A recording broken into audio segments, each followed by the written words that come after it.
I was hoping to be outside. Because it's such a nice day. John Barnes came this listening Just to don't the meeting. He said, gee, I haven't been taping the last couple of meetings. He says, I missed you. John missed you. Well, there's reasons why. So, I think we all sit closer together. I think we should just come together and stick close. It's just us. We might have to shut the door based on this. Kind of noisy.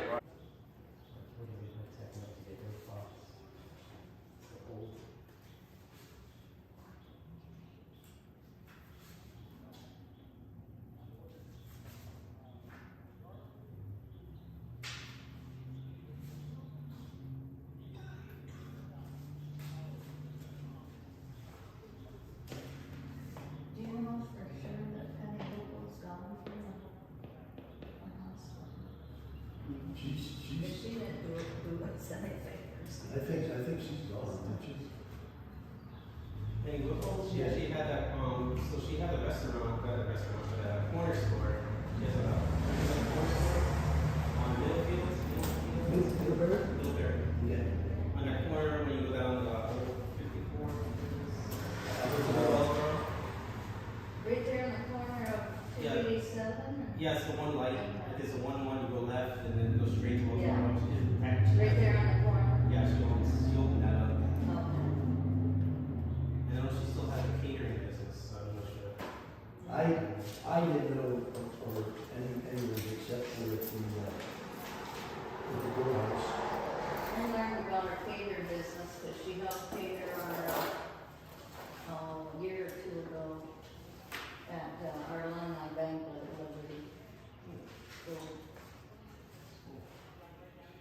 That means you get everyone from 18 to 80. Alumni banquet.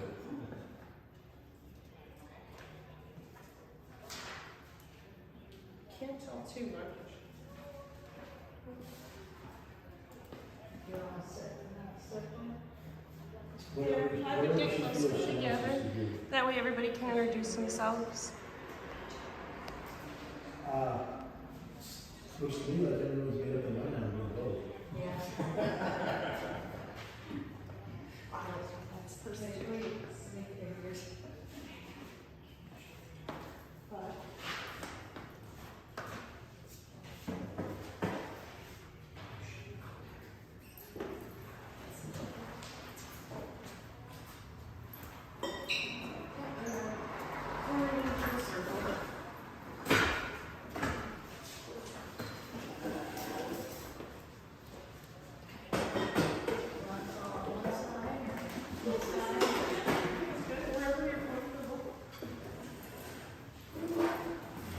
Well, I wonder if you want to camera that way. I wonder if people coming here think it's across the street. there's a bit of cars over there. Because why would they be showing up at, and when it was advertised 5 to 7, why would they be showing up after 5 or after 7? Oh well. I guess I should do like in the army. Don't think, just do what they say. Right? That's what marriage is like. That's one.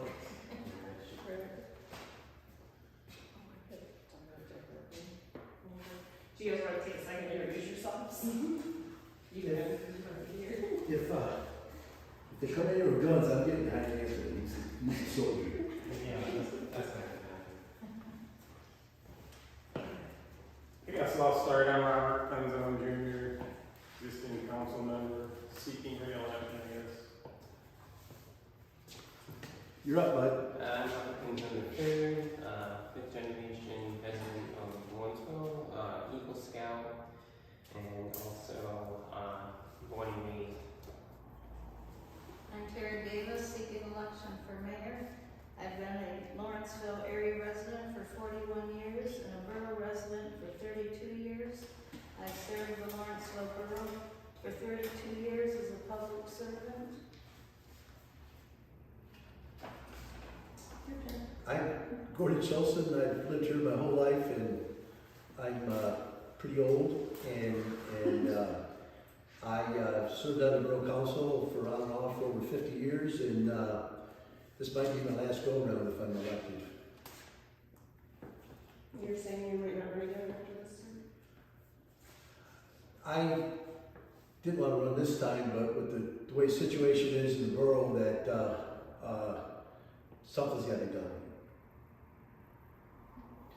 Anthony Urbano, I'm still on council mentor. Still on council.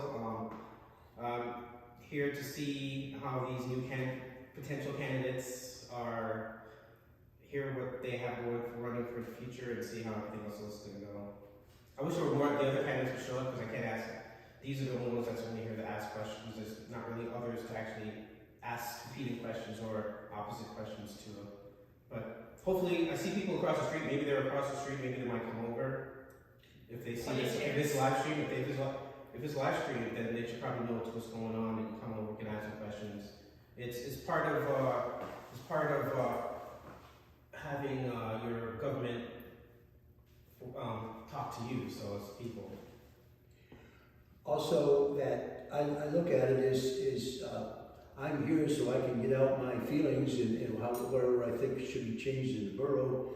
And if the other candidates aren't interested in telling us what their thoughts are or what their plans are for the next 2 to 4 years, then maybe things are all right, or they feel it's all right, or they don't care about the borough. Why are you running again, Bob? Yeah, so, everybody asked me what my agenda is,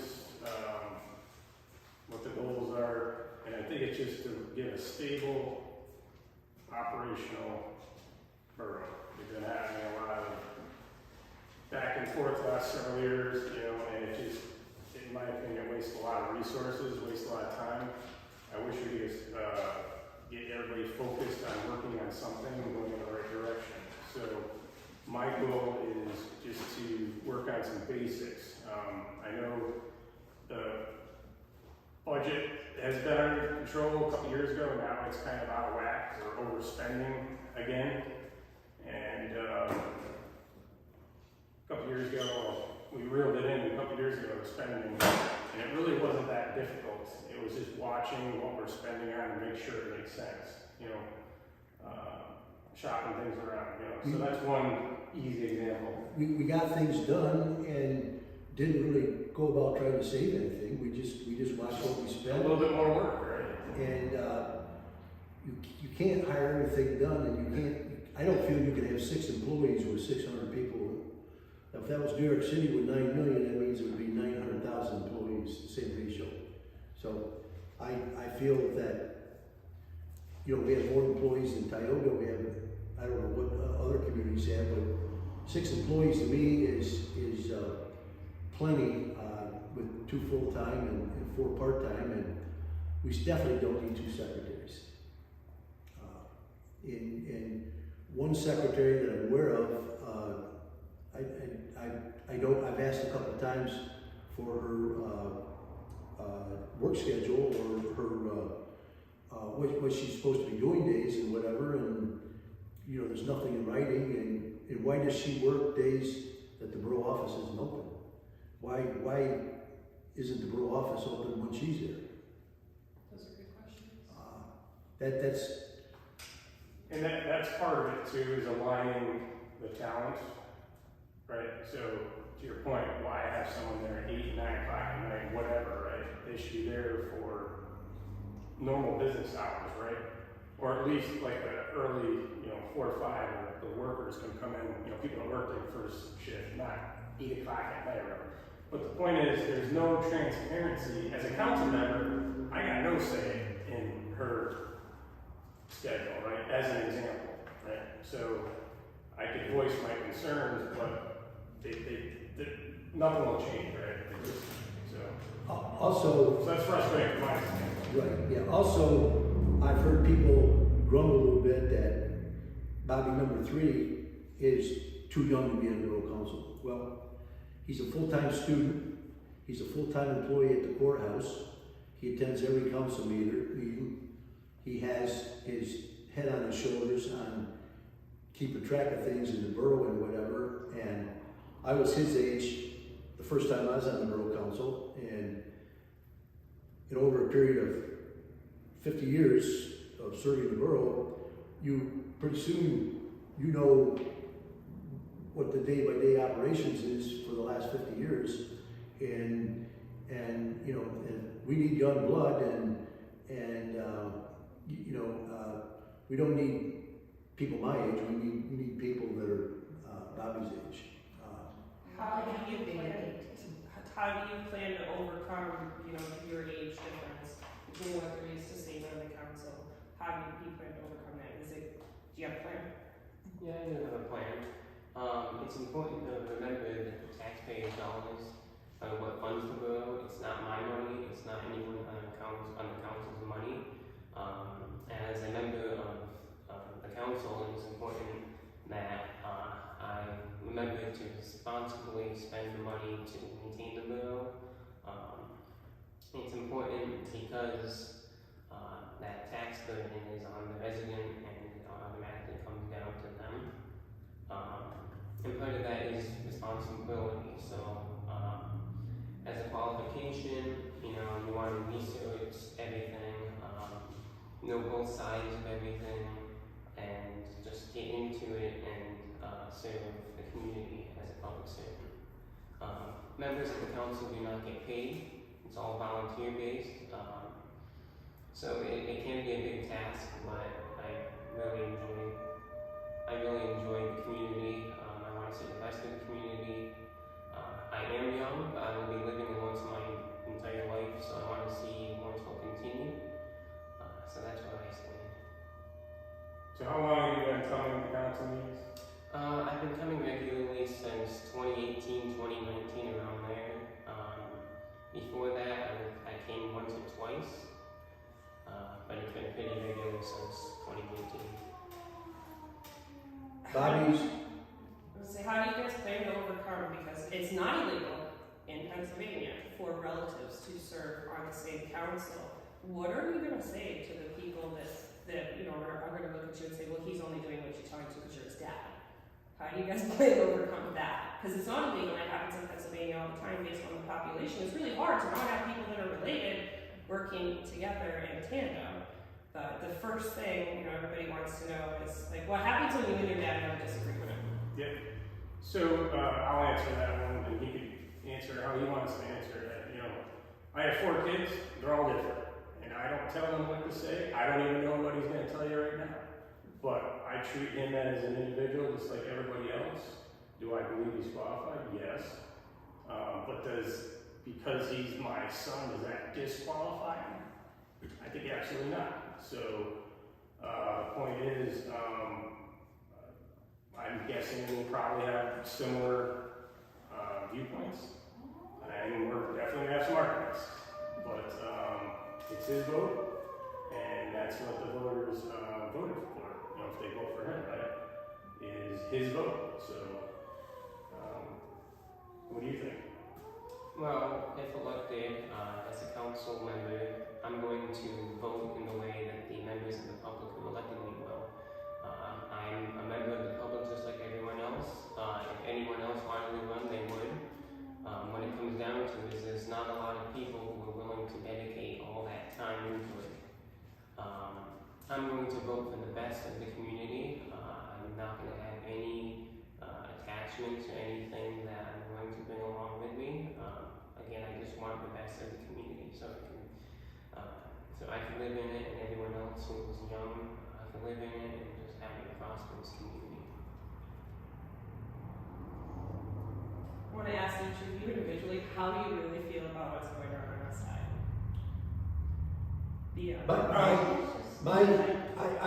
I'm surprised that they had a function from 5 to 7, but what was good about the function being 5 to 7, ours starting at 7, everyone over there has an opportunity to come here and see what we have to offer.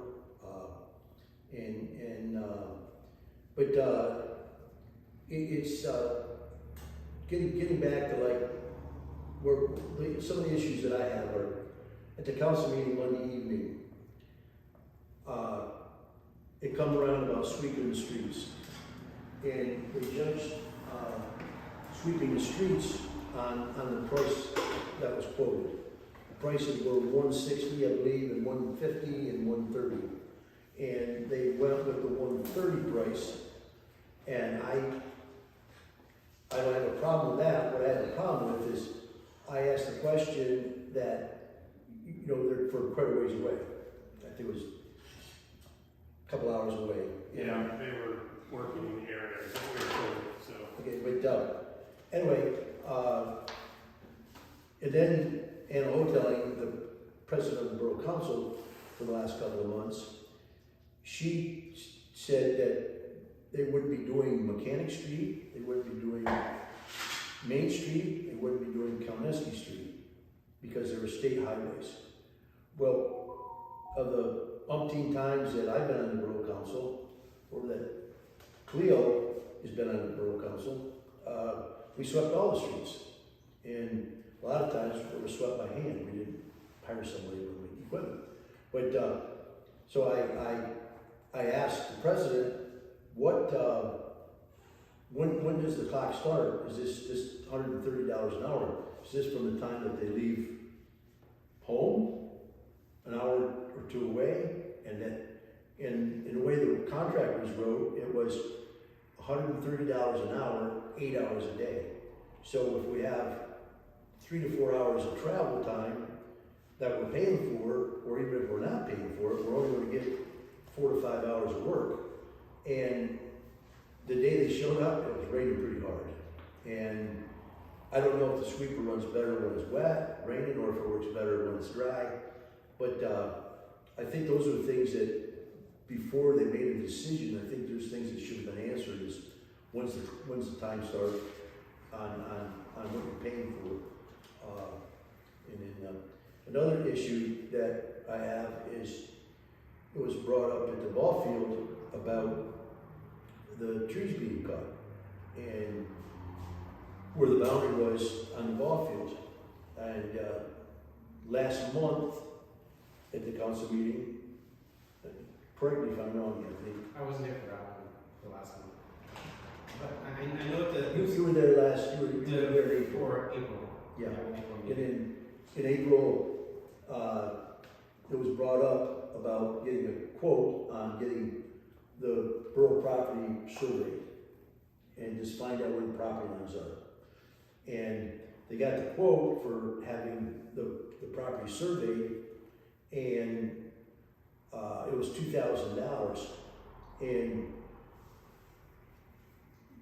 I don't know if there was a motion made and then it wasn't seconded, but anyway, they didn't go through with finding out where their property lines are. And I feel that that's more important, besides cutting the trees, is you got 100 to 150 people up there on the ball field several nights a week, and somebody breaks an arm, or somebody breaks a windshield or whatever, and whose property is this on? If we don't have, first thing an opposing attorney is going to say is, do you have proof this is not your property, or this is your property? And we don't. And I think that should be designated exactly what we own and what we don't. And then at that point, I offered to pay for the survey, the $2,000. And the president totally ignored a $2,000 donation or grant to the borough to get their ball field enhanced to knowing exactly what they own and what they don't own. And to make sure everybody gets time to talk, because I want to ask everybody the same question. How are you prepared to work with people that you feel this way about? well, it'll if it's like it has been in the past with Anna, when things didn't go her way, she would resign. And so I would hope she wouldn't. I would hope she would serve out the term, whatever. And another issue with Anna is in 2018, when she was on the Borough Council, she raised the property taxes 42%. And when we took over in 2020, one thing we campaigned on, we will put the tax back to where it was in 2017 before the 42% raise.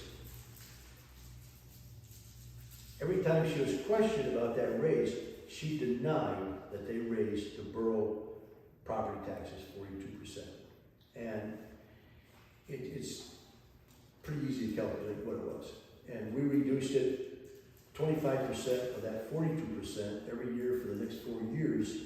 So in 2023, the taxes were back the way they were in 2017. And so I would hope that it's not a point that I can work with Anna, it's a point, can Anna work with me? And I think that's a good, That was the same was on the council then too. and I think that's a good point. So your question was what's going on right now. There's literally a party across the street, right? And they had an opportunity. They knew this has been advertised for 2 or 3 weeks, whatever it is, okay?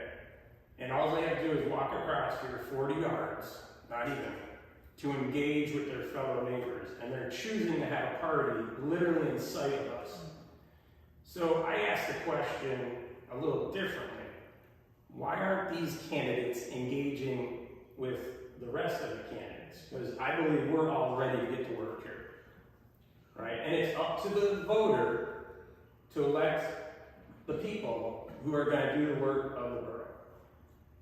Looking right across the street, if you want a carnival, vote for those guys, you know. But Now, that's the reality. how would you feel if knowing that the Borough Council President is directing borough employees not to speak to people of the public? Example, Angie and myself. We have it in text from borough employees that they have been directed by the Borough Council President and those sitting across the street to not speak to us, not give any information. We're not allowed to send agendas. So what would you do for things like that? How is that transparent for the members of this community? I agree, it's not. And I haven't seen that in this instance, but it's par for the course. We've seen this the last go around, where they basically tell, I forget who it was, someone was told, don't go on the front porch, you know, or we're going to fire you, type deal. So it's the same thing over and over again from that side, okay? I think it's ridiculous, okay? Why are they telling you what to do at all, right? They should be getting you the information that you're requesting. You know, here's a perfect example, right? You're just handing a right to know. Reject it, right? And there's a 2-page, you know, explanation. But look at the answers. So the point being is... Did you read the answer? They don't have the information. Right. So it all comes down to management, right? How do you manage interactions with the voter? How do you manage interactions with our business owners, right? I could tell you, the way of managing is if they like you, they're good to you. If they don't like you, they're bad to you. How do I know? They don't like me. So that's the reality. And I believe that these candidates here will treat everybody fairly and as equally as we can. Myself. Jim Frew was a borough employee, and I had some questions for him, and I also, when they were doing the slip line, I had some issues with the slip line in the bathroom at another building, and the contractor come in, cleaned it up and whatever, but when I called Jim Frew about it, you know, he wouldn't come and look at it because he was told, if you talk to him, you're going to be fired. Exactly. And so, And they are doing the same thing to current borough employees. We have the text messages from It borough doesn't employees. surprise me. Plenty of Yeah. evidence, right, that says that they're being directed to break the rules. So the challenge is I'm one of 7 council members, right? So I'm always outvoted, right? What do? It's borderline criminal, right? Exactly. But That's what we're asking if you're. who do you get to enforce it type deal? And it's always, in Cleo Russell may be the longest living resident in the borough now, and continuously, okay, on the same street, okay?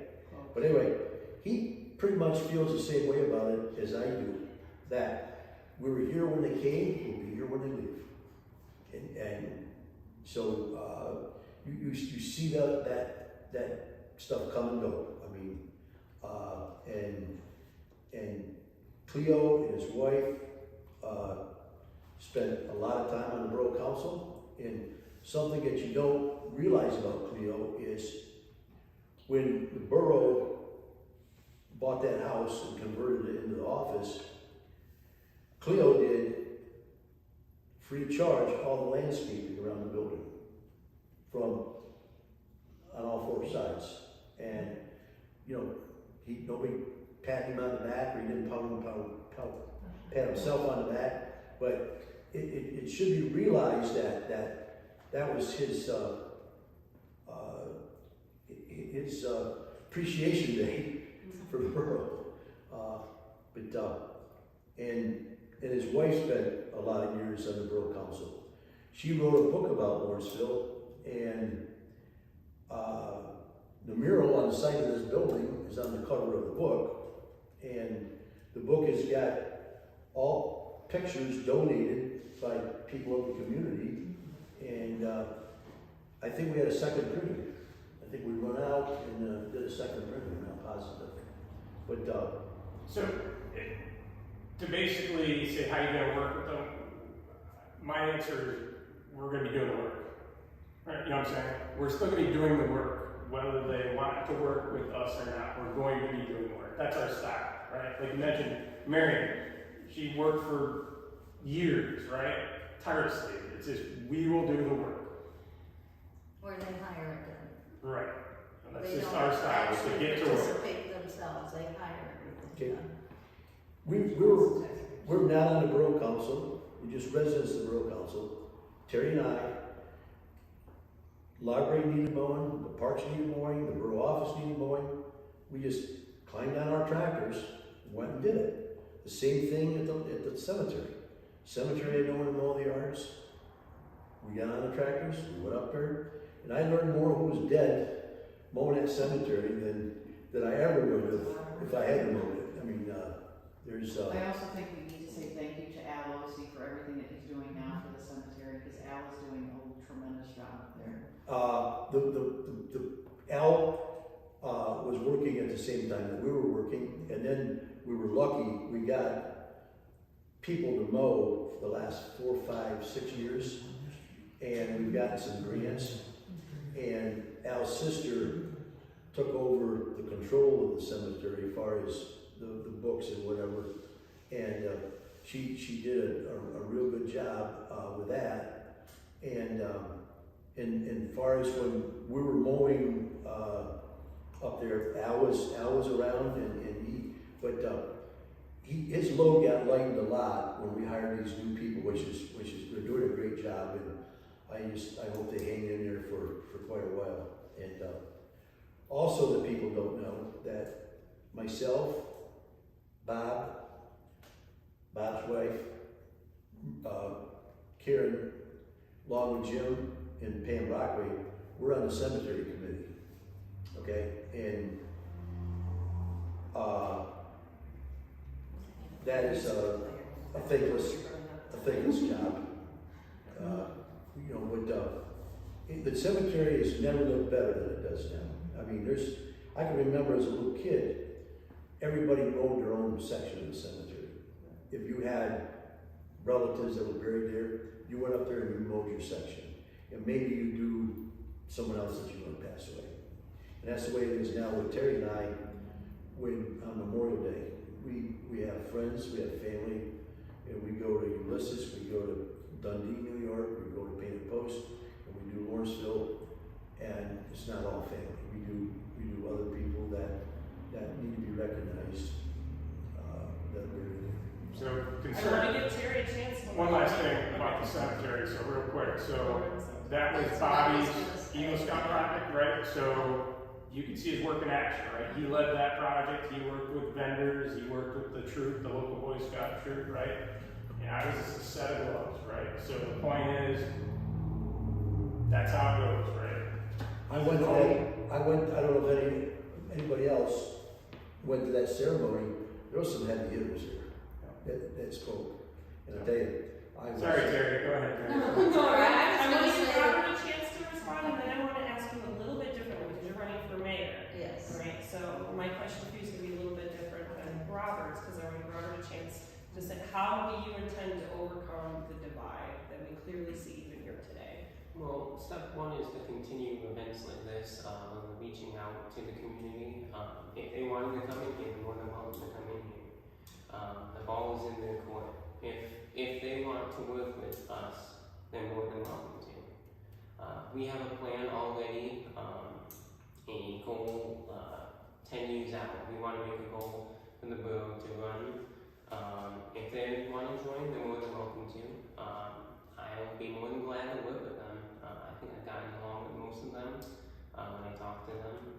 So it's just events like this where we can talk with each other and work out struggles and just plan for the betterment of our community.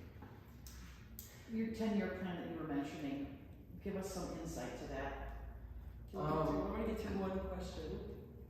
Give us a chance. Give us a chance to get through one question. Because I don't want to take, because we're time, right? And I want to keep it pretty focused on what really matters. And if anybody gets the most feedback about this from the entire town, we're looking at her. All right, people tell me what they want. If there's comments right here, and I can't read the comments because we haven't moved on from the first question. You could ask me any question. I'm Terry. In perspective, right? Because as mayor, when your job really sits down and happens, is when there's a tie. How comfortable are you having to choose a side with a divide like this in the event of a tie vote? Well, I feel like Bobby, I'm gonna do what's best for the community and what's best for the borough. I can make up my own mind, and that's the way I'm gonna vote. Are you prepared to take this, the responsibility that comes with being that deciding factor? Yes, I do. You are. Okay. So you want to talk about money. I want to talk about money. So I want to talk about, and you brought up a really good point about raising taxes and then getting them back down to a 2017 level. We all know that economically that's not possible. We can't do it. The state of our entire country says that we can't do that. Being that could be a lot of the reason that the borough is in such a deficit now, that they can't afford to pay higher rate employees that do a good job or hire, how do you intend to bring some revenue and get the borough out of the hole? Can I answer about that? Yeah. Okay. We're better off today than we were in 2020 when we took over. We were farther in debt in 2020. They had not paid a majority of the bills since April of 19. And we took over the Borough Council and we got stuff done, and the budget was probably $150,000 less than it is today. And we had, every year that we finished up, we had revenue left over. And we let that revenue build up, and then in 2022 or 2023, the first time, we had quite a lot of revenue left over, and I proposed that we pay down that debt $200,000. And we got, I don't know why you would get people not opposed to that, okay? But we had some across the street that were opposed to that they would rather pay that interest on top of the debt instead of eliminating that interest. So the interest was it $40,000 a year every year, right? $40,000 just to finance our debt. So the point was, after 4 years, that's literally $160,000 that could be used just for operating, and they just choose to keep paying down this debt slowly. And I don't know if they even know that. They're not. How do we know where everybody's apt to take it? Some of them don't really think the way that I think. Okay. Sure. When you're paying interest that you don't need to pay, that's wasted money. Wasted taxpayer dollars. It's not my money, it's the taxpayers' money. Yeah. Right, I would say most of us wouldn't manage our own finances that way. You don't Correct. If you've got a credit card bill, you don't have money in your savings, right? most of us, I'd like to think, manage our households that way. What can you do different now if you guys are elected to get this rolling so that you can build growth? To me, it's simple. To me, it's simple. If I was at home, I would say 2 or 3 years and then go buy a car, right? No financing, no lease fees, my car, right? That's how I view the borough should be run. Can you finance every job? No, you can't. But to his point, you gotta have a 3, 4, 5 year plan. You can't just wing it every year. And I feel like the borough, we've been winging it for the last while there, right? 18 months. So ask those folks what their long range plan is, and they'll say hope and change or something like that, right? Well, when you're down here sitting at a budget, and none of that matters, okay? You gotta get the money, you gotta see what it costs, right? And you mentioned the income part. Yes, if we came to the table and said, listen, there is no other way we're gonna finance this, right? We only got 2 options. Loan it or increase the taxes. Yes, I would vote to raise the taxes, but that's the last thing. If we're, first of all, we wouldn't be, if I had to say, we wouldn't be wasting money spending it, buying things that we don't need. And it's always questions like this: can we buy it used instead of brand new? That's one question. Do we need to have 4 of these, or will 1 do? Can we borrow from people in the community or rent them? And I can honestly say, since I've been on the council, especially within the last couple of years, that stuff's never asked. It's just, we're gonna buy it right now, and we see it, somebody makes a motion, and a second, and there we go. And Anna Hoteling's comment is, the borough needs something new for a change. That was in context to the generator at the sewer, I at think the we water all plant. can agree as a general statement that the borough's gotta do something different. But That's true. why we're talking. But the alternative is, I like nice things too, but if a new generator is $50,000, and a used one that's a couple years old costs $5,000 or $10,000, what brings the value to the community? So we could talk specifically about. So the point is, like, let's go. let's have the discussion. Actually, let's go get with aptitude. Hold on, wait a minute, hold on. Right. Hold on. Let's go get with aptitude. How many of you guys knew, let me jump in if I'm wrong, I want but knew to. exactly what DEPs required because it changed, and then the fuel source changed, right? All these things kept morphing as everybody started to learn more about this. What do you think took so long to get everyone on the same page about what the equipment actually needed to be? Where do you think the hiccup was with that? So the requirement has always been that we have the ability to pump water in a power outage.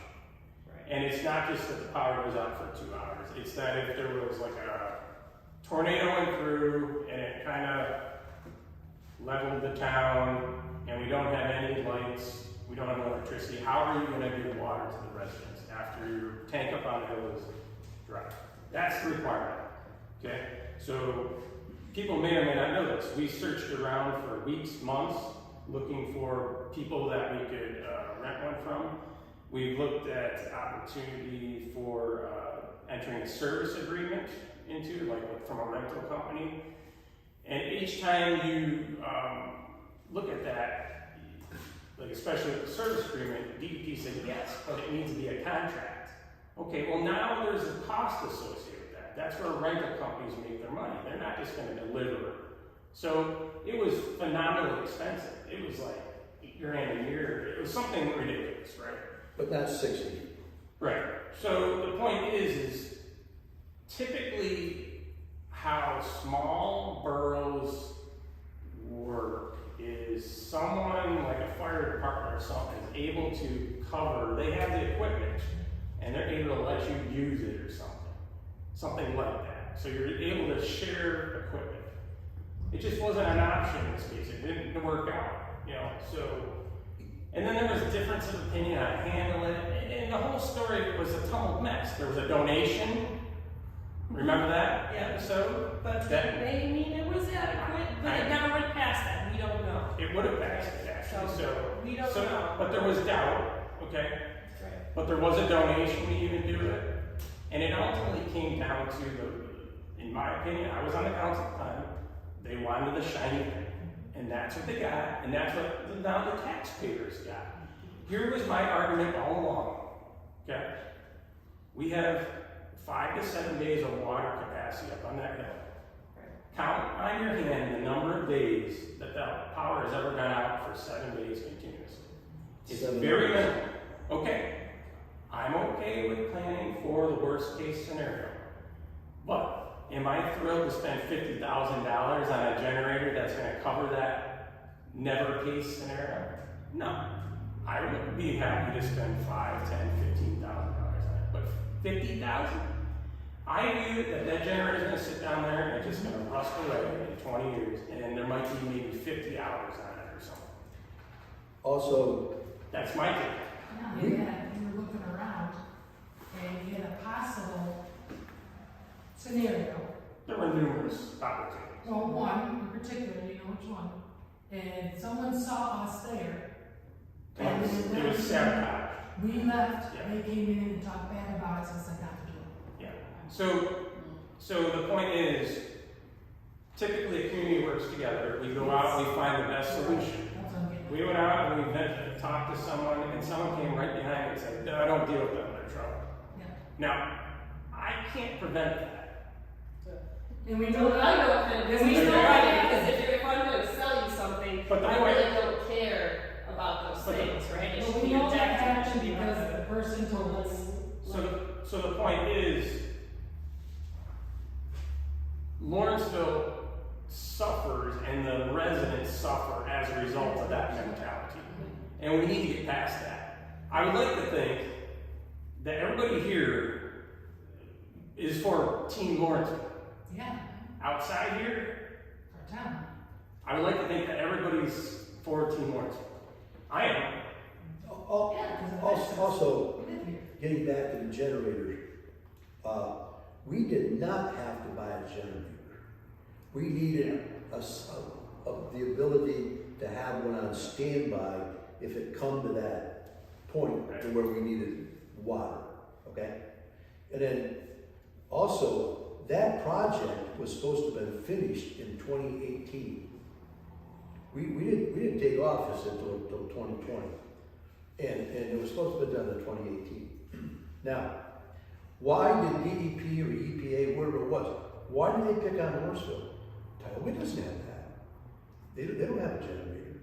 You're right, no, they also don't have an uninterrupted power supply, but it does, it sounds like. So Right, let so me, do you guys feel like out of all the municipalities, Lawrenceville gets picked on the most? well, let me Go ahead. I think what happens is when you have people calling DEP on a regular basis, and it just brings scrutiny to the borough. So I don't think we're getting picked on by DEP. I think whomever makes those calls, whether they're true or not, it causes more scrutiny, and now DEP has to take action, right?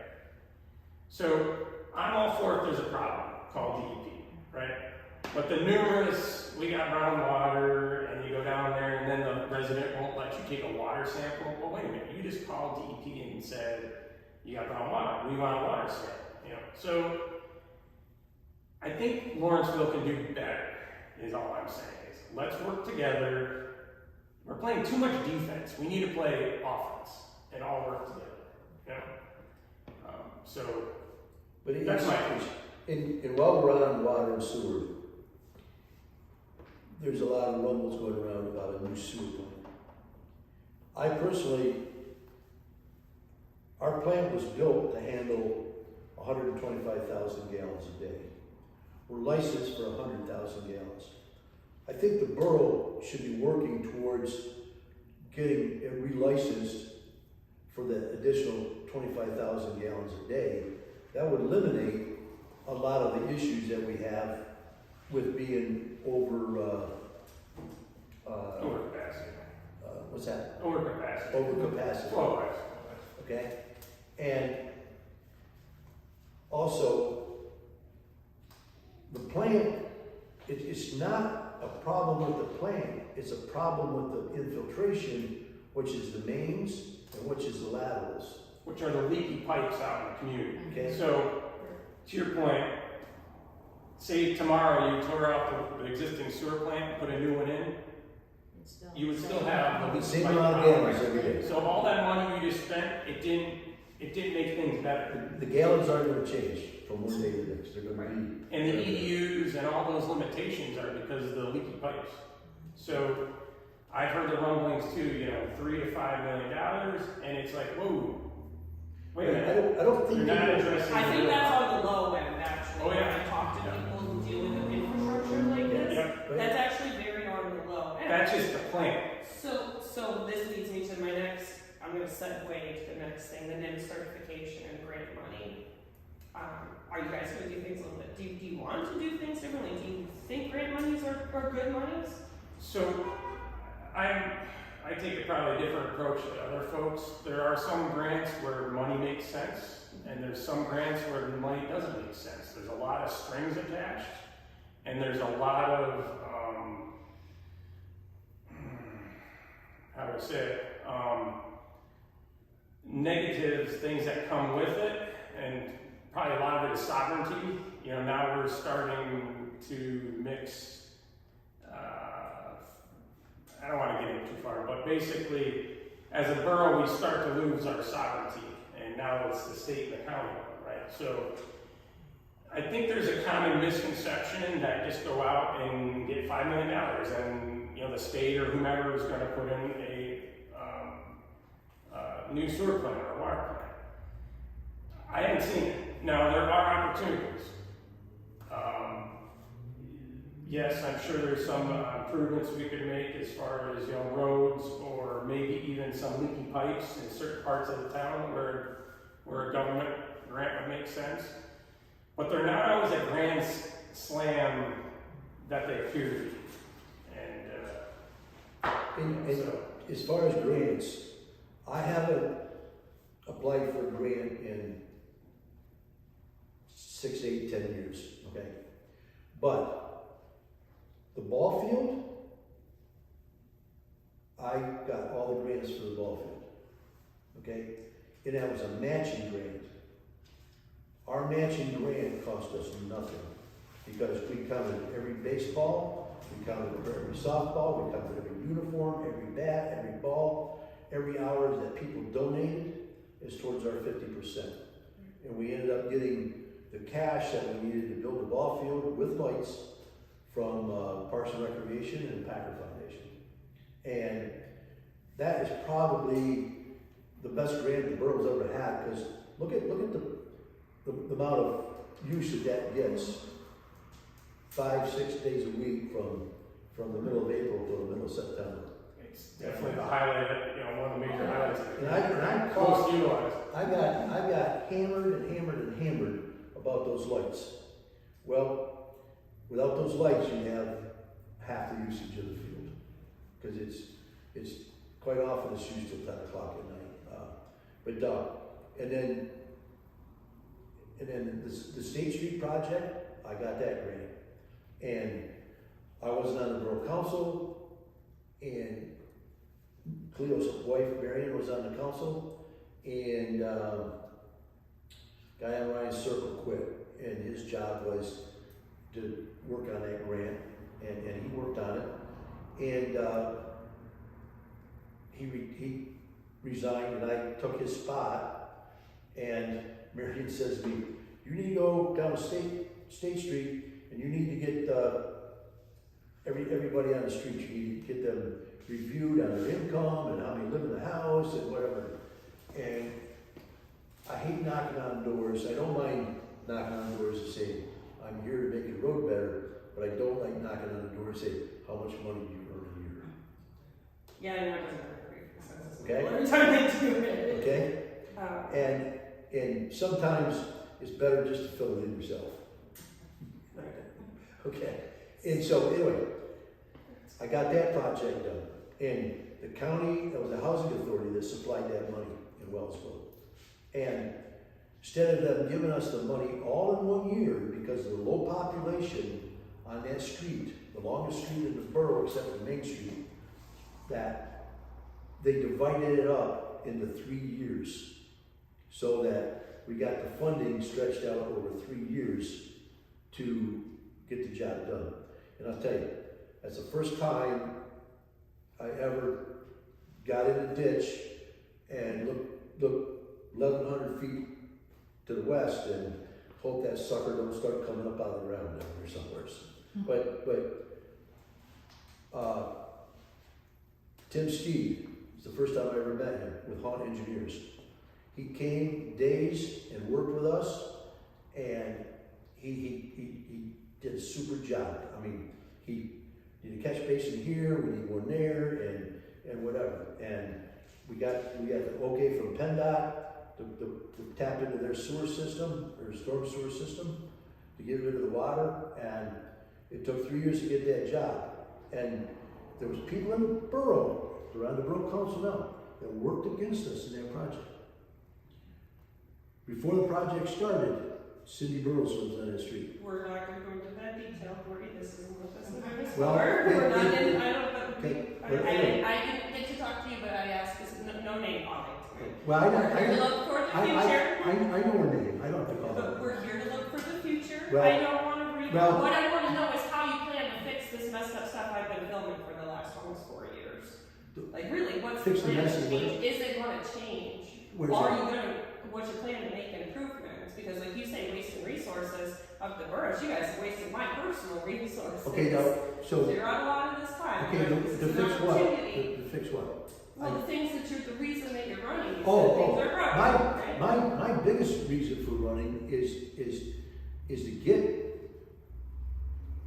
get the budget and get the money in the borough. I mean, I'm back in the 70s after the flood, when 54, 56 houses were moved out of the community.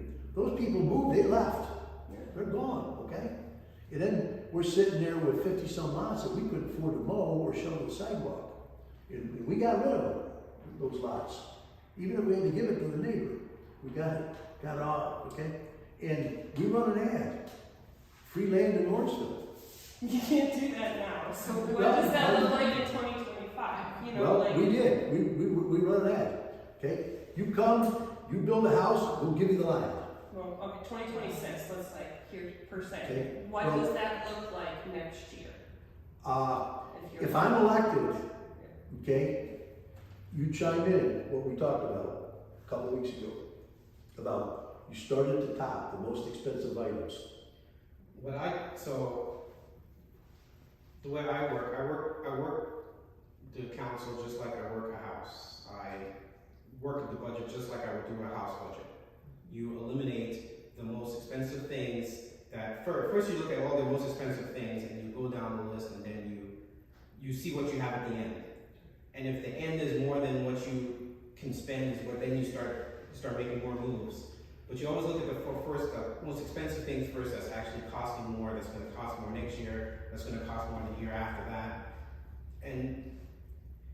But if you don't look at it, you don't know what you're seeing. You just imagine the numbers. And that's my concern at the last several council meetings. I'm asking questions about the budget, and it's like, hurry up, Robert, you're taking too long, and that's why I asked, I don't even know if you looked at it. So, the point I'm trying to make is, I'm willing to make those decisions, like you just said. And we talk about income, but you also have to talk about expenditures, and they go hand in hand. And if you're not willing to make the cuts,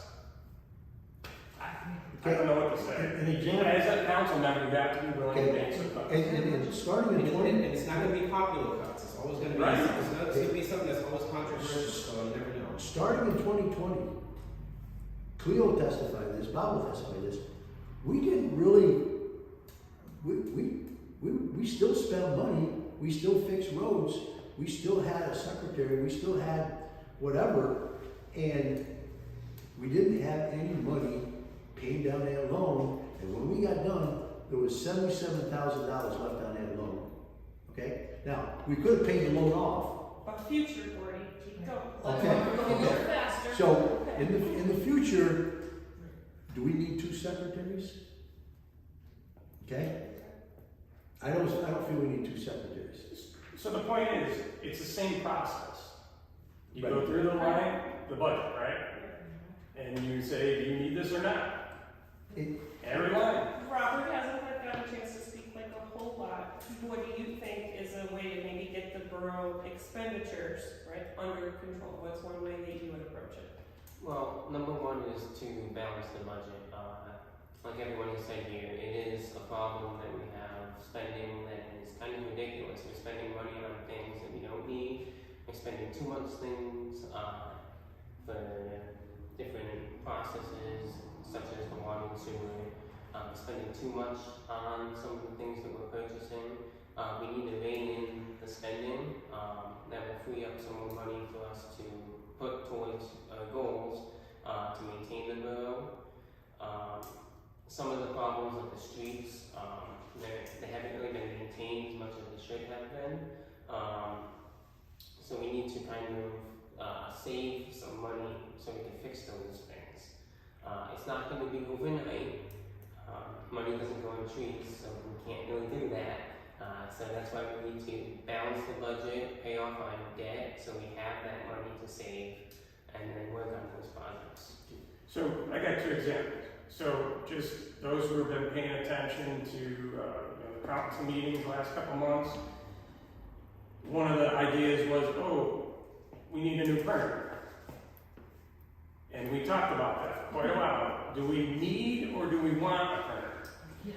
And after much discussion, we basically determined that we have a very big and nice expensive printer.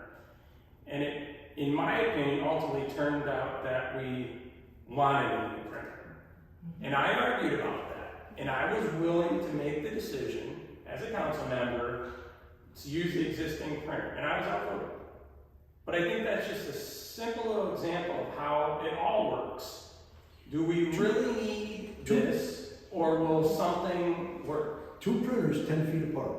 And you go in the back room at the borough office, and there's probably 10 computers in that one little room in the back, right? How do you feel about them hiring that secretary at $50 an hour? So I was part of the vote, and I voted no, right? How is that fiscally responsible with these taxpayer dollars? Agreed. So I didn't mean to cut you off, by the way, with your answer, but in my opinion, I knew it was going to be a runaway decision because I was asking questions about how long is this going to go on for? What are we training? What are the goals of the training? And to this day, I think if you ask the secretary that was supposed to be trained, I think she would tell you the same number of hours that she's been trained, 2 to 3 hours. Okay, so the question I have for the taxpayer is, are you comfortable hiring a trainer at $50 an hour to train one of your other employees? And then after, how long has this been going on? A year. A year? Now we bump her pay down to 30 something and we still have 3 hours worth of training. I call that a sham. Me personally. That sounds like fraud. Especially when we have her time cards and we can show proof from where the punches are on Well, her time they're cards. incomplete because the $50 an hour person doesn't actually document the month and the date and the times that she was working. So we have nothing to go on. So, You guys have council members that sign off on the time cards. and You mean? Yeah. Do you? I don't sign off on You don't that. sign off? I did at the time, yeah. Until I was auditing the cards at the time. Okay. So Anthony, did the time cards that you saw that after we did our right to know request, did the numbers match with what you saw that you signed off on and what I was given in the right to know request? So the problem was with that, as soon as I get them, they get handed off again to the person that actually signed them. So things can be changed after the fact.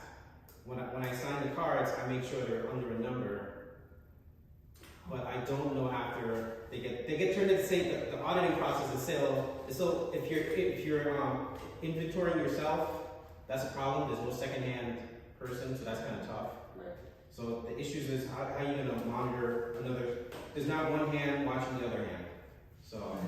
So how would you, as prospective people, how would you get around the transparency? Because obviously they're sitting across the street watching. They're watching the live stream. We can see them watching the live stream. Let me They're guess, it's clearly- lies, it's not They true. don't, it didn't happen. no, they clearly don't want, they're showing everyone that they don't want to work with you, that they don't want to come over here. They're not being transparent. And they also don't want Eye on New Media. They're live streaming the meetings anymore because The Borough Council President did tell the Secretary not to set the agenda only to council members only. We have it in text, so she cannot deny it.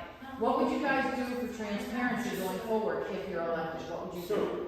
Whether I like it or not, you go by the law. Right. So, So I agree with that, and then also,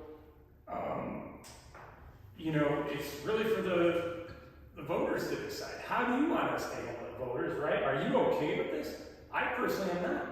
But as a council member, I'm one of 7 votes. So that's the importance of having good leadership council members who don't even go there. We need to have good people, good candidates, right? Good people that we're voting for. So you gotta follow the law, you gotta follow the state procedures, and then you gotta follow the ordinances. And those folks on numerous occasions have voted to not follow the ordinance. Or they twist it to their liking. 2 times, Leo will tell you, So, 2 times they voted not to enforce the borough ordinances. and borough ordinances are basically our local law. so how would you feel, Gordy, going forward next year? How would you feel about IMU Media being there to live stream the meetings? Would you want her there? I've never told her she couldn't be there. I might turn my face, I might give her a dirty look a few times. But and I've heard a million times, Mr. Chilson, okay? All right? Now, I want her to abide by the laws when she's there, okay? And As with anyone, right? okay, and I'll probably, and I probably will not say anything. I probably will. Everyone Let me has add the to right this point, let me add to this point. Every person can do what IMU Media is doing there. The Correct. rules are, whatever rules are there for them are rules for every person in the town. So just remember, anybody can do what you're doing. If someone tells you you can't do this, they're incorrect. I mean, that is the original. You guys went through this, the laws and the recording laws, Yeah. and what public spaces mean. Gordy invited us to film here today on this property, because this property doesn't count like the borough. And I want you to ask every question, I want you to ask every tough question, and the tougher the better. And that's how it should work. Every council member, every resident, every voter should come out to every council meeting. These are, they should participate. And they should be asking the How hard many people I told to come tonight?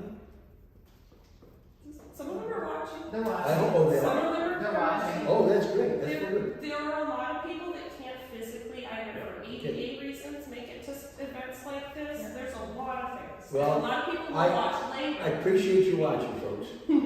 Well, because we're at. Don't go away, it's gonna get better. I haven't measured, but I mean, we're at an hour, which is usually standard for a town hall when it's moderated.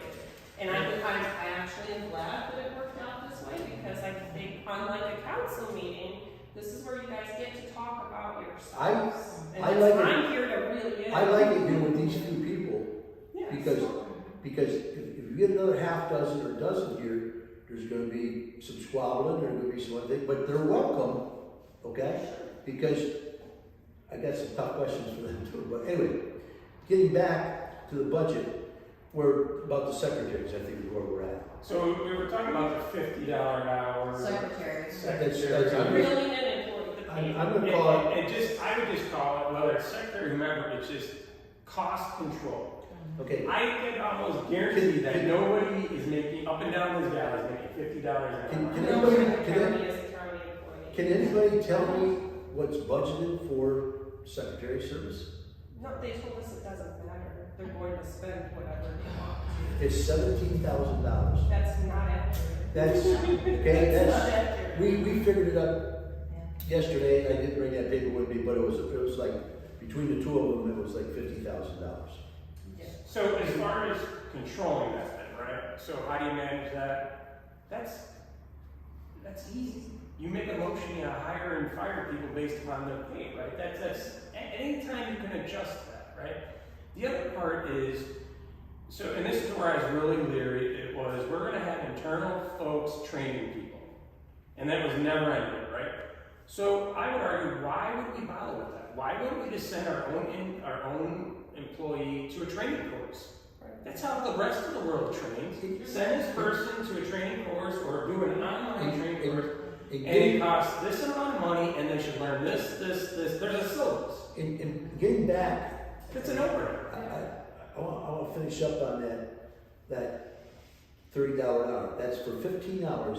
That's $450 a week that she's getting to do two things: do the bills and the Payroll payroll.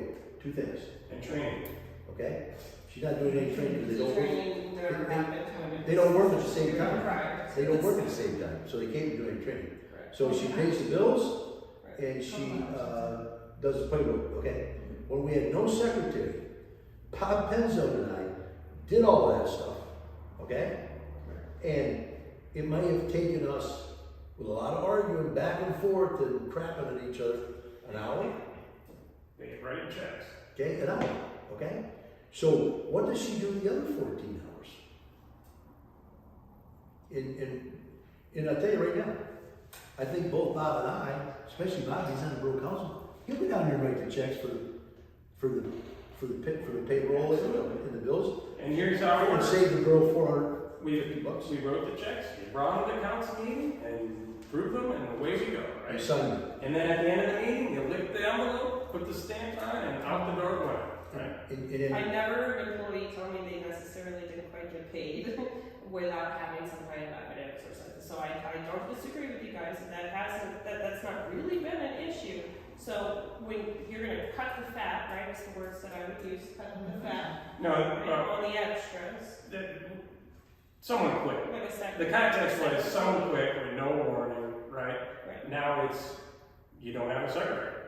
So what are you gonna do? You know, let the bills just pile up? That's what he's talking about. I wrote up all the minutes, typed up all the Right. minutes, all the agendas, every week for I don't know how and many. we made the copies for And we everybody made on our our own copies computer. from at home, on our own printer, and emailed them to all the council members. So I actually do, you know what, now, I have something very specific. Are you prepared to take over Mayor Chris's negotiations with the attorneys, with the water sewer plant, the corrective action plan? If that's not finished, because as far as I know, it's still not signed off on, are you prepared to take over that as his kind of handed over responsibility? You talking about Chico's job? Yeah, That's not the mayor's job. I know, but he volunteered. He volunteered, and he has been the direct liaison for a completely different set of attorneys, again, that the borough is paying for, to handle the water and sewer plant issues and the corrective action plan that hasn't been there. Are you prepared to take that over? I'll let her That's answer. a hard one, because this is something that Chris does that it's not in his. I'll let job. her answer, but I got a different viewpoint on it, but go, it's up to you. So you're saying because he volunteered, that means I'm supposed to take over and volunteer to do the Would you same, be willing to? same thing? I would be willing. So now you answered. My point on it was, I know there was a vote to delegate those powers to the mayor. I never understood that. Why would we give that to one individual? To me, it should have been with the water and sewer department, working with the borough engineer and the solicitor. And to be honest with you, as you guys know, the last several council meetings, I've been hounding, we're coming up on almost 3 years. Why does this keep dragging out? Let's just sign it. Sign it and, you know. Also, and I get the, we hired a high-powered lawyer in Pittsburgh to do this whole job. right. And And I don't understand what Chris The is money's still going out for the attorney. doing, meaning we're hiring a lawyer to do this. So to me, it should have been Apex, it should have been the lawyer, our solicitor, and the borough council, the borough engineer, the water and sewer department engineer. I just don't understand. But that is the path that the current council has decided. I don't think it's fair to dump that on the mayor, because that's not the mayor's duties. The mayor's duties are public safety and break a tie. And I can marry somebody. And you can marry someone, right? yeah, you want to get married? Well, I think, and that's why I say that's probably the hardest question, because he has done all of this on his his own time. I mean, you guys all, you're not paid politicians. You have to have a work-life community balance. And in my experience watching for a solid 3 years, that's not happening, right? Either somebody bites off more than they can chew, they don't have time to make it, they don't have time to do committee meetings, right? You guys have committee meetings. Yeah, we had last committee year. meetings and, The participation just wasn't there. Are you talking about the committee meetings that happen over at Dingle Dog across the street after hours, those committee meetings? Now, where I would come and see him and Barry sitting in the office patiently waiting. If they don't have a quorum, they can do whatever they want to. But they didn't even have enough people to have a conversation. yeah, I sat there for an hour, me and Barry sat there for an hour and. I wasn't gonna keep driving down here to visit with them guys at the Exactly. table, you know, so, do you guys have the time to put into the? Absolutely. I know every week when these guys were on the council, they were discussing, they had the engineer there a lot, doing all the water and sewer, they spent hours and These hours meetings would doing be that 2, 3, 4 themselves. hours, you know, and, that's, Whoever was on the committee. right. One thing that's good about Bob Penzo, he's not only an engineer by book, he can turn the wrenches.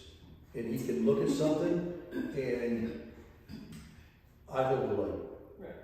Okay, and we've been down I was, this is unbelievable.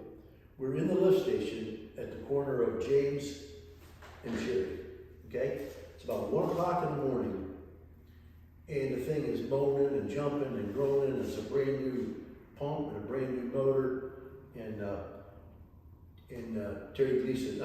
Scott Gleason's there. And Bob's there and I'm there, and Bob looks at it, he goes, it's wired backwards. Without shutting off the electric. Right. He changed the wiring, and that cured it.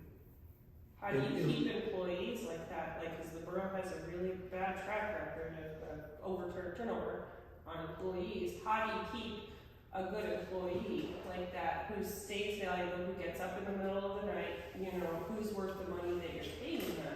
How do you keep these good employees once you have them? You weed them out and you have one boss. You don't have 7 bosses. And I've been around the business. My dad was never worked for anybody else. He's always self-employed since the time he was out of college. Okay? And when you have a poor employee, you weed them out. When you have a good employee, you take care of them. Okay? And my mother, she didn't have to go to work to find out if it was a good or bad. All she had to do was look at the mood the young man was in at supper time. You could tell how things were going. Okay? And we've had employees that have worked 40-some years, and you take care of those employees. All right?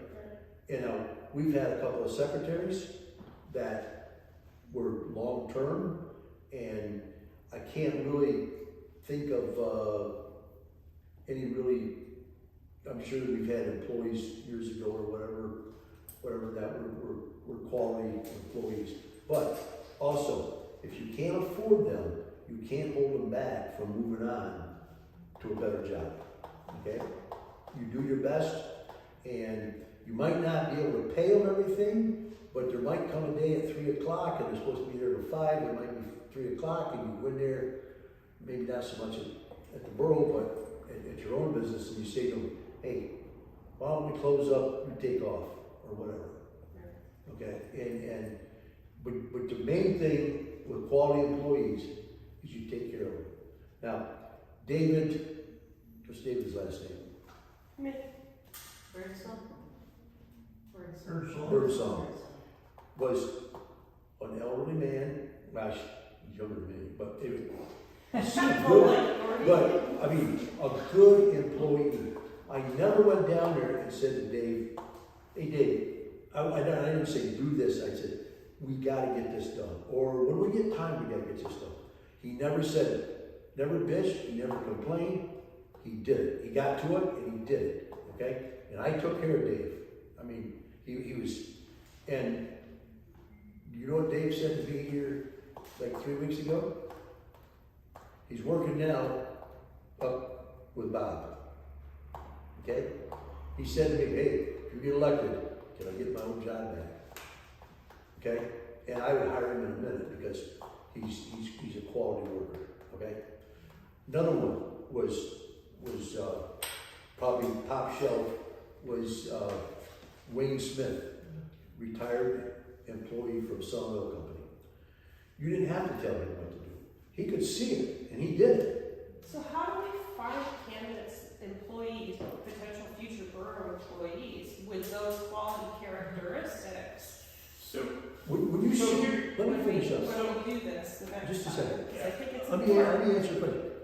When you see that person, you take them off to the side and say, hey, you wanna come work for the borough? 20 years ago, they thought about it. Now, I don't wanna go down in that mess with all the arguing and fighting these problems. That's what I don't wanna do that. that's what I was gonna say, is this is where Facebook and, you know, the council meetings and all the negativity just hurts the borough, right? Because that's exactly what they say. We could have talented individuals coming in here, but they see this on Facebook and they're like, forget it.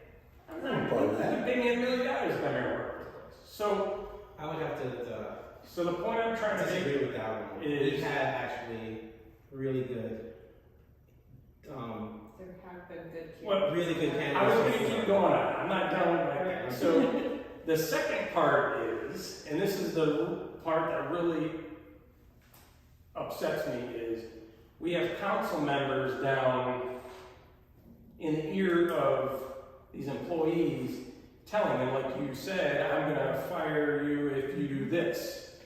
No one wants those kinds of working. So the point is, every time election comes around, 2 or 4 years, or they see this person coming, they're on pins and needles. Now, do you think that person's gonna be excited about working hard? So the point I'm trying to make is that irrationality from the council members down there causing that is what pushes the people who we have away. And then they go to the private sector. They say, hey, I'd rather work at Walmart or wherever instead of dealing with that mess. And another major issue is, when you pay a secretary $50 an hour with no job description, that's supposed to train somebody that doesn't get them trained. And then the I other did a thing, 2.5-hour video What do on you- that, Lori. We all know like, what's happening. other, What we gotta figure out is how to stop it and how to stop it from happening Well, again. I think how it'll stop is, if I get elected, they'll be gone. I'm not that I won't have to terminate them. They'll quit for the third time. From what I understand, that's probably true. If you are elected, there are people that don't want to work with you. But this is a small town dynamic. My small town is the same way. I have never treated anybody, I would not ask them, I have never asked anybody to do anything that I wouldn't do myself, okay? And we've had, with the engineer, and then the licensed operator, a couple of winters ago, about piling on the drying bed. He goes, yeah, go ahead, put it on. 2 weeks later, put another 6 inches on, another 2 weeks, put it on. He said, get 3-4 foot deep, and then in the spring when it melts, shovel it all off at once. It might take a while, but you're not hauling sludge at $900 a load. Which It's is 99% expensive. Yeah. water, okay? So we did it. But boy, I'll tell you, our full-time employee cried and complained about You think it's important to have job descriptions that are really very specific, right? So there's an expectation, you know, when someone comes to work, what their duties and their responsibilities are. so here's the deal. Like this employee handbook debacle. So the employee handbook, I was part of that when it was originally enacted back in 2018, I think it was. And I was objecting to it, and the concerns were, the comment was from the council was, well, we need to get something through and we can always revise it. Right. So I voted yes for it, but it never was revised, right? And there were some changes and, whatever. So here's the problem with a small town. You got 4 employees or whatever the number, something small, right? So you write the job description as detailed as can be. Well, guess what? That person's sitting at a desk all day long doing exactly nothing because the job we need them to do is that, and that. So the point is, as a small borough, you have to be flexible enough to say, these are the priorities, this is what we have to do. And we need flexible employees like that. That's the part. But yes, can job descriptions be written? Yes. They do have to be a little bit more general than a big city, right? But we've had some really, really good employees lately, Yeah. even lately. Dave in Wayne Smith in 2023 down on Cherry Street, we had a water main break about 4 o'clock in February, and the emergency coordinator calls me instead of him, calls me, okay? So, you already knew about it. Somebody knocked on your door, said water leak. Someone texted me. Okay, and so I told Bob, I- and so, yeah. I get a hold of Dave. I said, Dave, get the backhoe over there, get the dump truck over there. I called Michael. I said, Michael, don't go home. You get over there, and then I called Wayne Smith. Wayne brought his equipment up, and I called the chemist there, Brad Sargent. I says, look, we don't need you, but don't take off tonight. I might be calling you. We may need you to be up there to help out. And honest to God, the next person I called was John Barnes, because I knew he had a saw, and I knew he and his worker were good workers, and John come over, he got there, and he calls me up on the phone, he goes, hey, we need a load of number 2 stone from Penner's. He says, how about if I call Penner and get the stone here? I said, all right. I called Chico. I said, Chico, we need to get a hold of the guy sitting in the roads, that does the roads. I says, it's going to ice over here shortly. We got water all over down here. And I said, but I don't want him here sitting around for 2 hours. We'll call him a half hour before we're ready for him. Well, we never got through to him, but luckily he showed up about when we needed him, right on the money. And Bob and John Barnes and Wayne were running the show, and unbelievable. You'd have thought that we practiced this process. It was by 8 o'clock, it was all wrapped up, done, leak repaired, and we had the total project cost us about $2,200 to repair it, cover it back up, and whatever.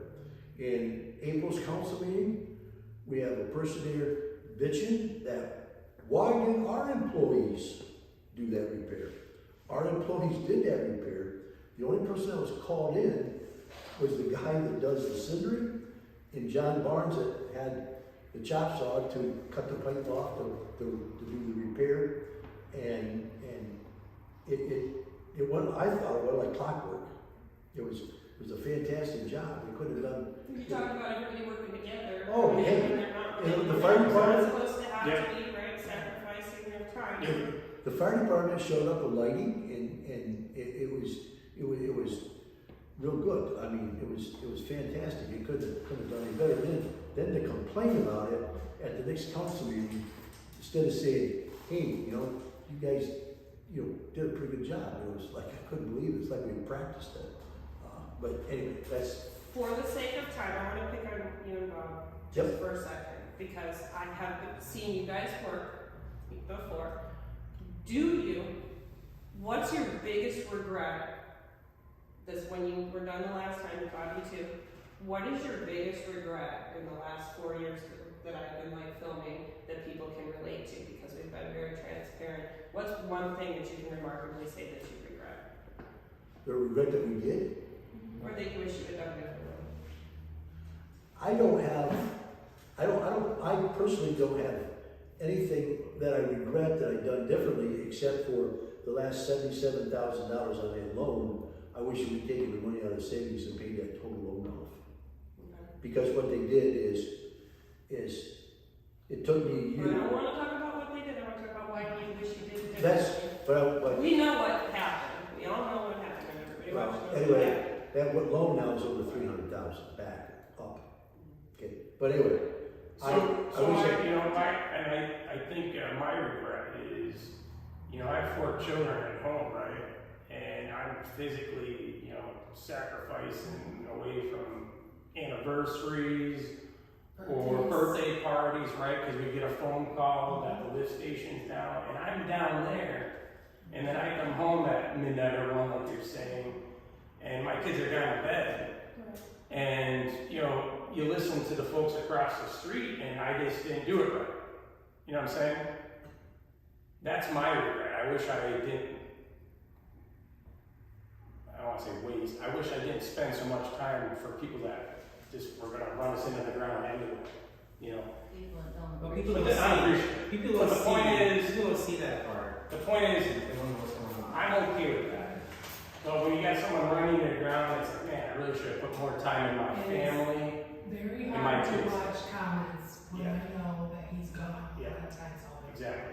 And we just gloss over them. We don't normally talk about stuff like this, No. right? Right. My regret. But that is a regret I have. Because I don't think people truly even Gordy, the number of hours that Gordy is down at that borough office, unless every one of you followed him around, you don't have a clue as to the amount of hours. You may not like him, you may disagree with how he votes or how he wants to run town, but that man is down there 20, 30, whatever, 40, whatever it takes to get the job done.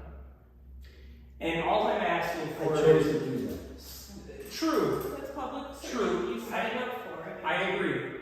But the public needs to understand that. Because currently we still have a party going on across the street. They don't acknowledge I that. can see. Now, they're still standing out there, right? So the point I'm trying to make is, I gladly do it. But I do regret, I wish I spent more time with my kids instead of someone who didn't even know, appreciate what I was doing. And when the phone rings, I answer the phone every time. Absolutely. And And everybody's it's promised to fix the darn sign with the phone number in front of the borough office, because people do ask, when are they gonna do the sign? So- when are they gonna do the sign? When are you gonna put the phone number in there? There was a current, Let me- that's actually that you're talking about the Yeah. sign, because there's a current council member that's still sitting on council, that individual has had 3 years now I to agree. fix that sign. I agree. And that council member has not done it, has put no effort into it, and has Along the with audacity to Terry sit and Clark. try and run for reelection, when that person has done nothing for this borough but complain. Agreed. And cause aggravation. And notice all the groundwater complaints in Lawrenceville Borough are stopped because of the party across the street. But when you guys get reelected, the groundwater complaints are gonna come back. Absolutely. And that, I- and that also, that same individual does not know that we now have copies of all the complaints that when she turned you guys into DEP. We have those complaints now, so we can prove that it actually, who it was, and they can't deny we have it now. I thought of this on the way home to here. I remembered as I'm driving home that I got a letter sent to my church Yes. trying to defame me during the last election. It said something like, this man is terrible. We were going to give a large sum of money to your church, but we didn't because of this terrible Penzone person. And my pastor handed the letter. He's like, who did it? Anger, and said whatever. But the point I'm trying to make is, this is pretty bad, guys. And I don't normally mention this stuff. If that came from the borough, I'm offended. I got it. I got a copy of it. I That should should not, not. that should So, not happen. I don't know if it came from a secretary or a former employee or just a troublemaker. But the point I'm trying to make is, we could do better. But on that, they knew because you were a deacon. Yeah, So the only way they can get that information, because that stuff is not posted, right. is from the Statement of financial interest. It's on their list. Oh. So someone knew to look up to try to, so it's stuff like that, right? Like, but whatever, I look past it. Oh, I guess, so speaking of that, so that is also public record. So everything, so even for you, this is the most important part. When you run for this position, you're gonna be subject to public records. All your information is gonna be, you lose your privacy, you do use it. Yeah. And people I have to say, previous council members, or even current council members, don't realize that now they're public. They forget that they're public. Yeah, we are public figures, and I've seen it all. Yes. But that's low to do something. It is low to do that. So, so I've been, 8 years now, and I've seen it all. And just because you're from a small town doesn't make it any better. It happens like you see on TV. It's worse. The dollar amounts are smaller. The dollar amounts are smaller, and the items are smaller. But these are your neighbors or whomever. But we're here. With all that said, we're here. I'm here to change and to operate the borough and to do as what I see fit is for the community. Here's something I shouldn't say.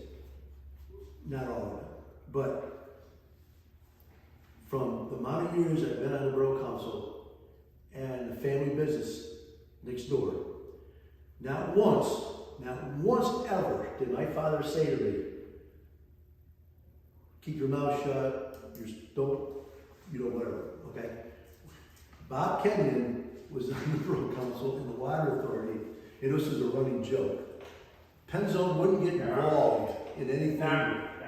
He's the damn thing. Okay, we pick on him. What do we Cleo?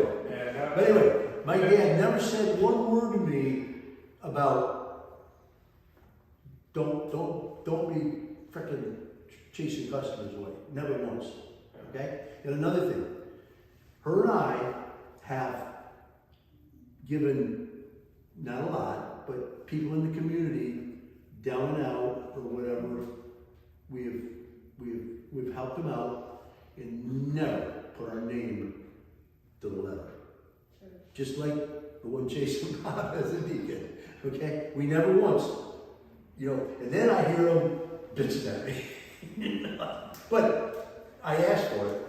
I asked for this job. So you take the good with the bad. And then that's my take on it. I'm willing to do that. I'm willing to take whatever you're talking about there. Because I've seen it. It's not.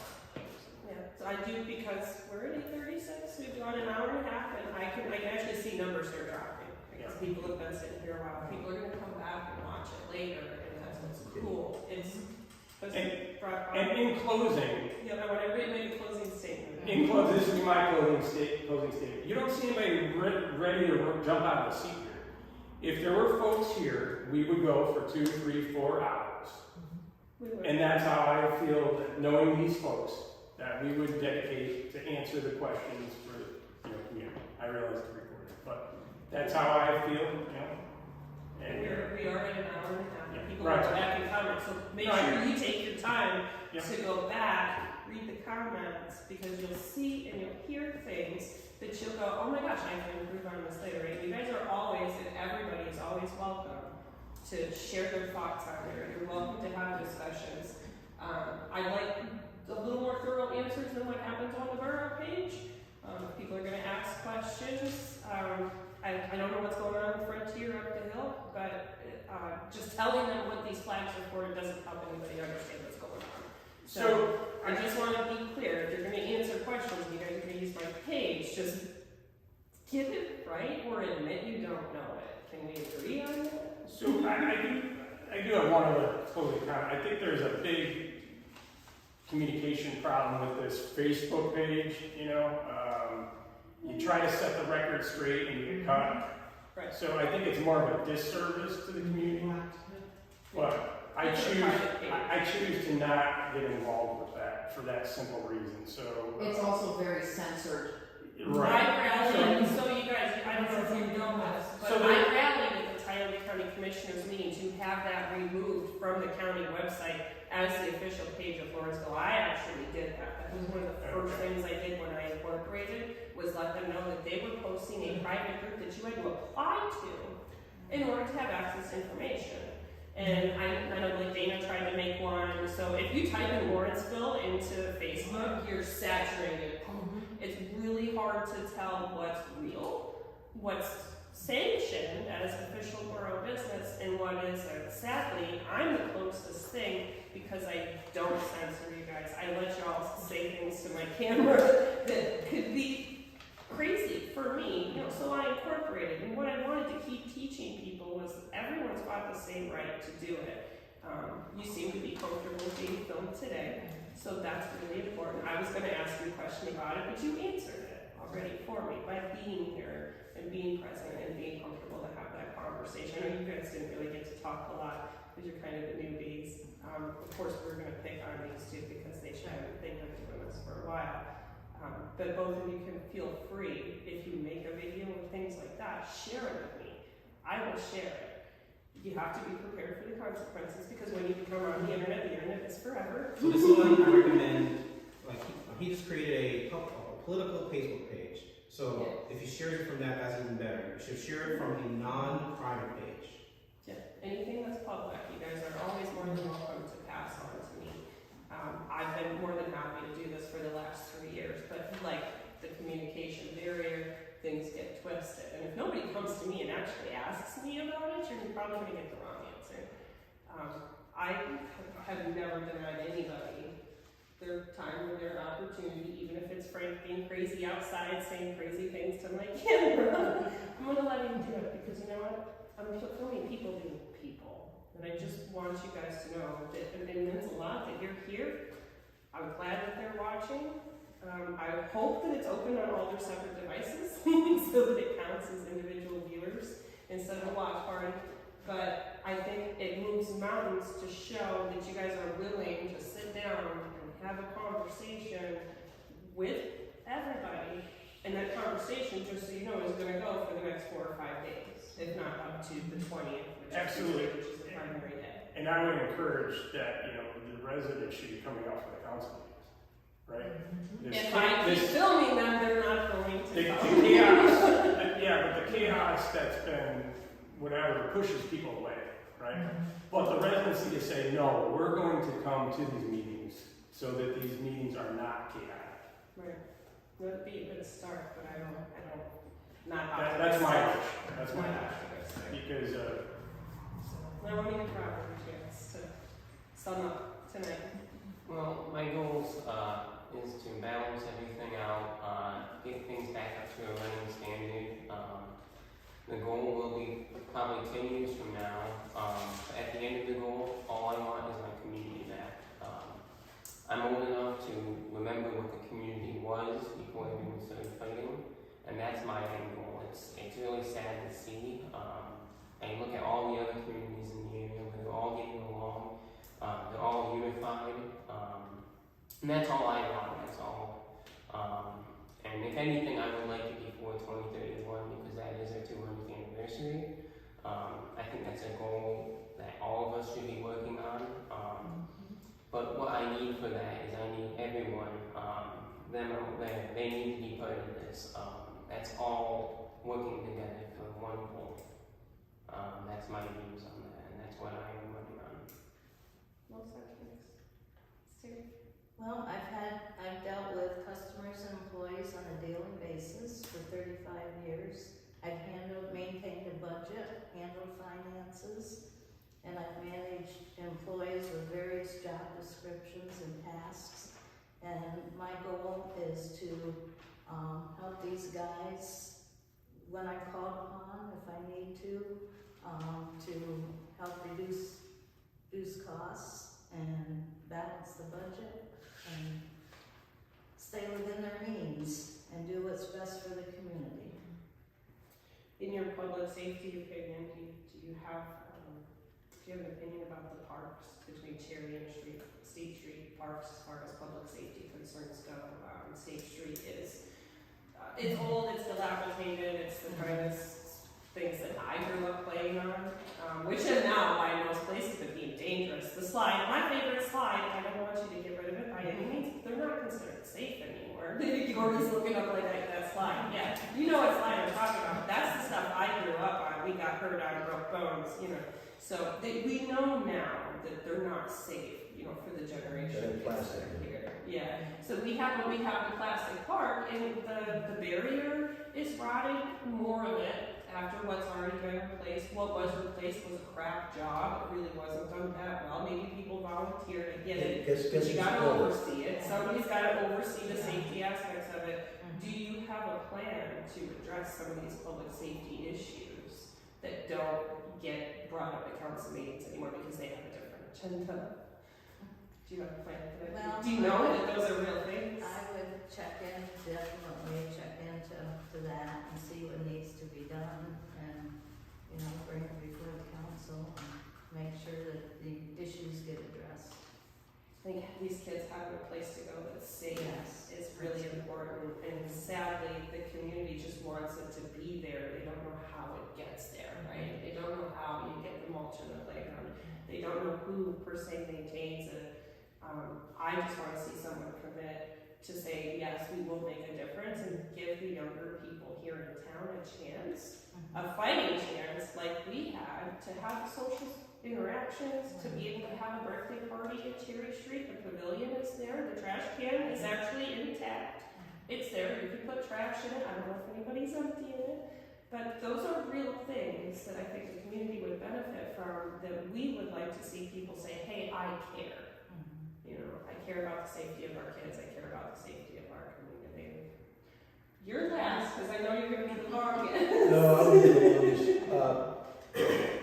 When it comes to the parks, okay, of all those people across the street versus the people here, she's the only one that's mowed those parks. So Okay, you see the Yes. state Okay. there. and also, she'll be involved, okay, if she's elected, okay?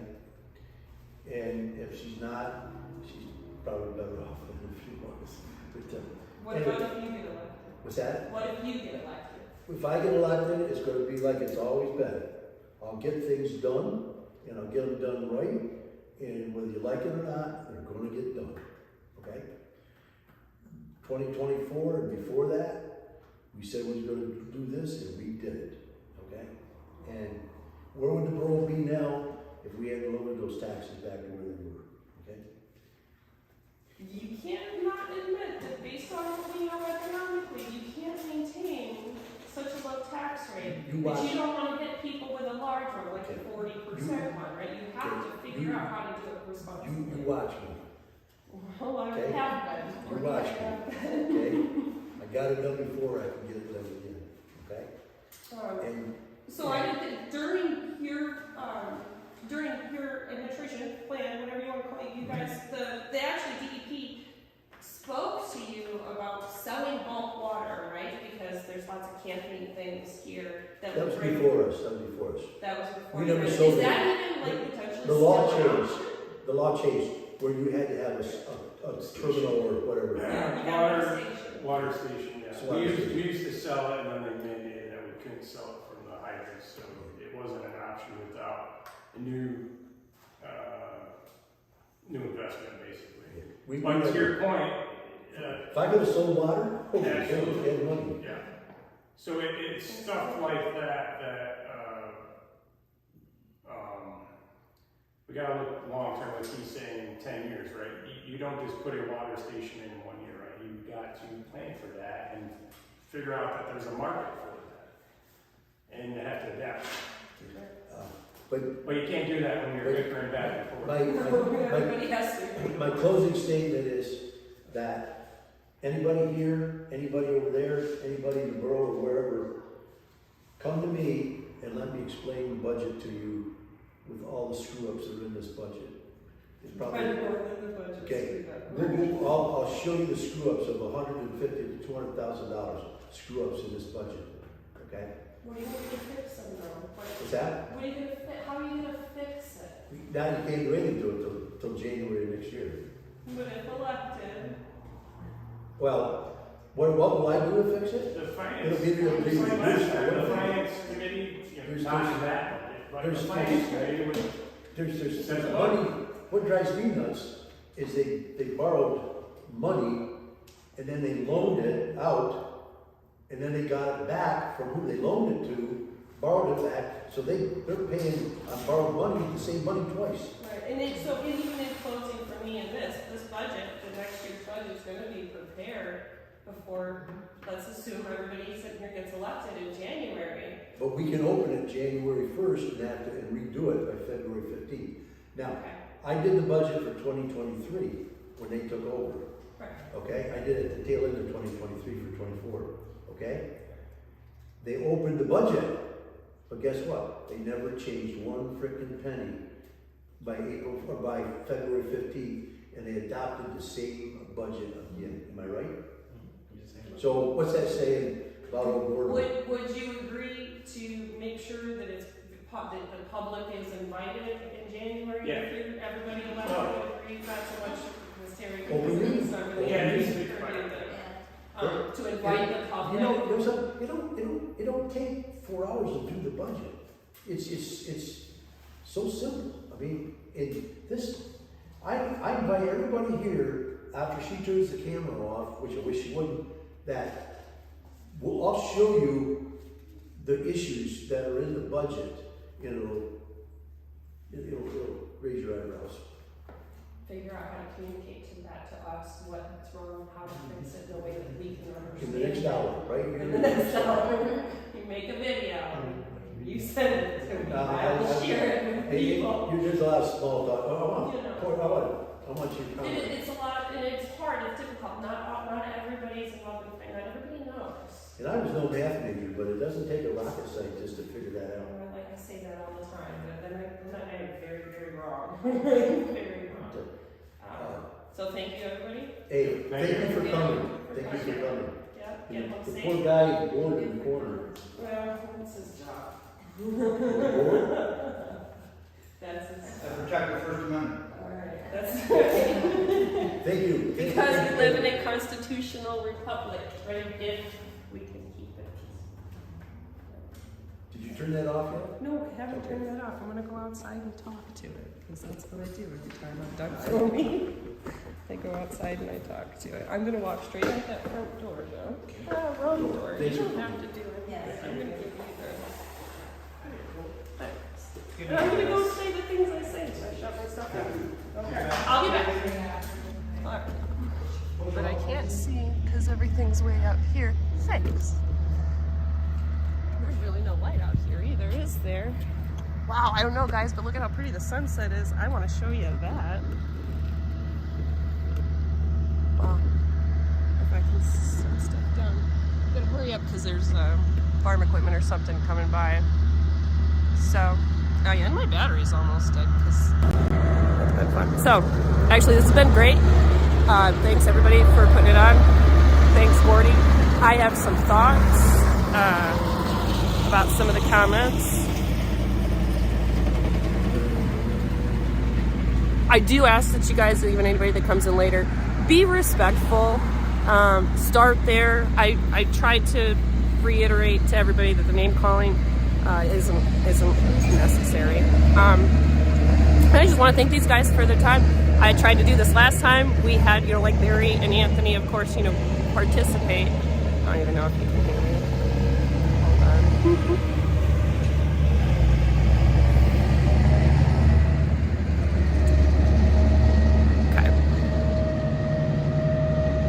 I think it's about done, but it's an hour and 48-minute video. So anybody that's made it this long, thank you very, very much for your support.